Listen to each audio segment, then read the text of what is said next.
परंतु ये याद रहे कि कल तक तुम इस स्वप्न को भूल जाओ।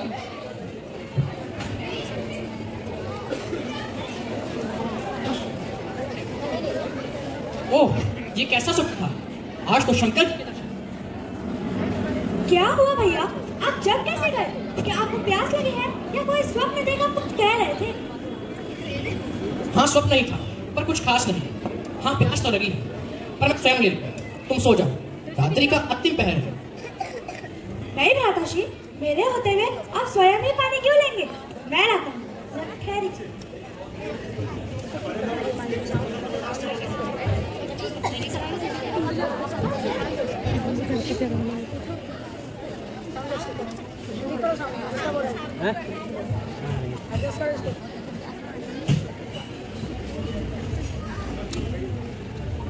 चलो, अभी भोर होने में समय है, कुछ देर और सो जाओ। आप भी तो सो जाइए भ्राताश्री।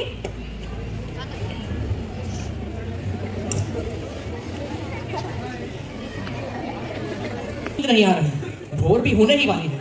चलो, नित्य कर्म पूरा करके पूजा कर लेते हैं। गुरुवर कह रहे थे कि आज हमें उनके साथ जनकपुरी आना है। हाँ भैया, मैं भी जनकपुरी के दर्शन करके अति प्रसन्न हो जाऊंगा।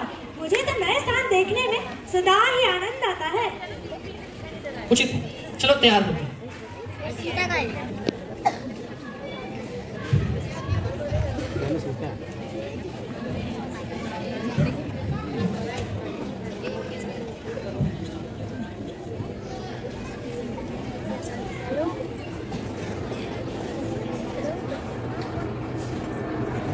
बोलो सियावर रामचंद्र जी की।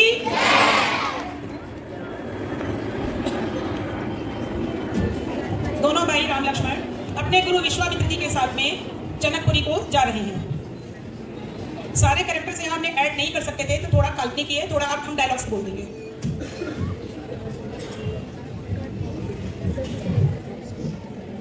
भ्राताश्री, ये दरबार और ये नगर।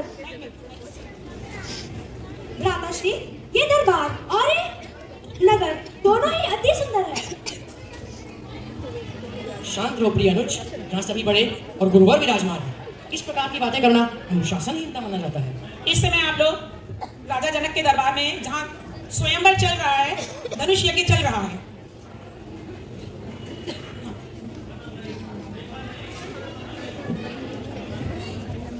एक प्रत्यंचा चढ़ानी थी, यही इसका चैलेंज था। ओम नमस्ते अस्तु भगवान विश्वेश्वराय महादेवाय त्र्यंबकाय त्रिपुरांतकाय त्रिकाग्निकालाय कालाग्निरुद्राय नीलकंठाय मृत्युंजयाय सर्वेश्वराय सदाशिवाय श्रीमन महादेवाय नमः।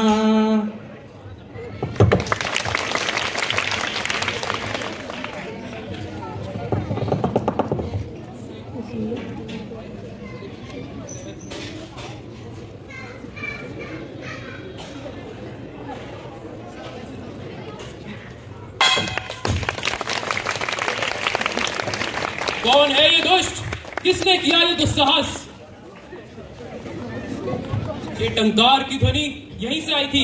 इस टंकार की ध्वनि से मेरी तपस्या टूट गई है। ध्वनि का अनुसरण करते हुए मैं मन की गति से आ पहुंचा। ये देखिए परशुराम जी हैं, जो कि शिव धनुष के टूटने की टंकार से तुरंत मन की गति से यहाँ पहुंचे। अरे ये क्या हुआ? हे शिव, हे मेरे आराध्य, किसने किया ये दुस्साहस? संभवतः आप परशुराम हैं, क्योंकि आपकी वेशभूषा और आपका परसा दोनों ही आपका परिचय है। दृष्ट बालक, हम महेंद्र पर्वत पर तपस्या कर रहे थे कि शिव धनुष के टूटने का स्वर सुनाई पड़ा। हम यहाँ ये जानने आए हैं कि ये दुस्साहस किसने किया। अगर इसी पल हमें नहीं बताया तो सुनो, जहाँ तक राजा जनक का राज्य है, हम इस धरती अंश को इसी पल भस्म कर देंगे। यहाँ पर आए हुए राजा और राजकुमार यहाँ से जीवित वापस नहीं जा पाएंगे। हमें बताओ कि ये धनुष किसने भंग किया? अरे ऋषिवर, इसमें इतना क्रोधित होने की क्या बात है? धनुष था, टूट गया तो टूट जाने दो। हम आपका नया धनुष ला देंगे। हमारे पास बहुत धनुष है। वीरों का तो काम है धनुष से खेलना और उसे खंडित करना। असभ्य बालक, क्या तू नहीं जानता कि जहाँ बड़े हो वहाँ बालकों को नहीं बोलना चाहिए? ऋषिवर, आप इस समय तो बालकों से भी छोटे, बहुत छोटे बालक के समान प्रतीत हो रहे हैं। शांत शेर बालक, शांत। ऋषिवर क्रोध ना करें। शांत करो इस बालक को, अन्यथा ये बालक मेरे क्रोध का शिकार होगा। रे बालक, ऐसा कार्य मत कर कि तेरी माता बोले कि परशुराम के परसे ने बालक को भी चूम लिया।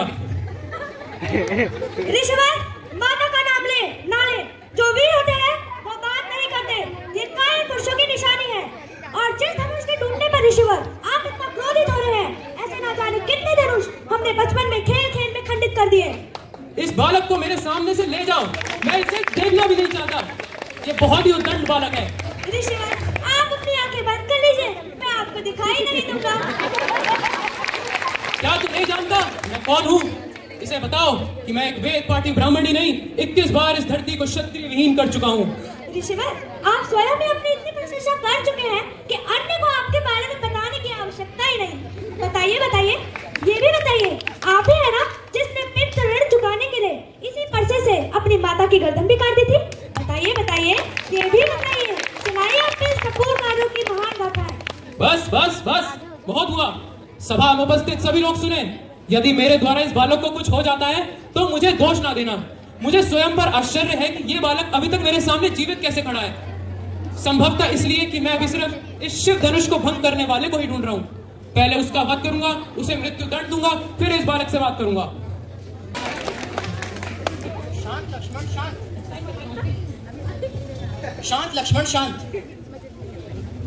ऋषिवर, आप तो बहुत दयालु हैं, इस बालक की बातों पर ध्यान ना दें। ये शिव धनुष मेरे ही हाथों से भंग हुआ है, मैं ही आपका अपराधी हूँ। यदि आप दंड देना चाहते हैं तो मुझे दीजिए। तुम भी कुछ कम धूर्त नहीं, भगवान शिव के इस प्रिय धनुष को तोड़कर मीठी मीठी बातें कर रहे हो, मुझे ज्ञान सिखा रहे हो। उधर तेरा छोटा भाई मेरे साथ अभद्रता करके मेरे क्रोध को भड़का रहा है और ललकारता हूँ, उठाओ शस्त्र और मेरे साथ युद्ध करो, ताकि ये कहने का अवसर ना मिले कि परशुराम ने बिना युद्ध के 2 बालकों को मार दिया। आओ आओ आओ, मेरे साथ युद्ध करो, मेरी ललकार पर ध्यान दो। क्षत्रिय का तो धर्म है कि युद्ध के लिए यदि ललकारा जाए तो युद्ध करना ही पड़ता है, फिर मैं चाहे स्वयं काल ही क्यों ना हो। परंतु रघुकुल वंश की रीति है कि हम ब्राह्मण, स्त्री और गौ पर शस्त्र नहीं चलाते, उनकी सेवा करना हमारा परम धर्म है। तो ये युद्ध कैसे हो सकता है? छोड़ो।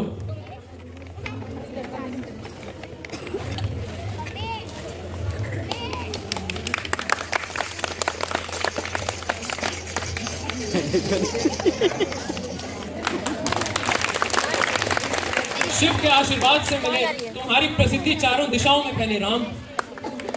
बोलो श्यामती रामचंद्र की।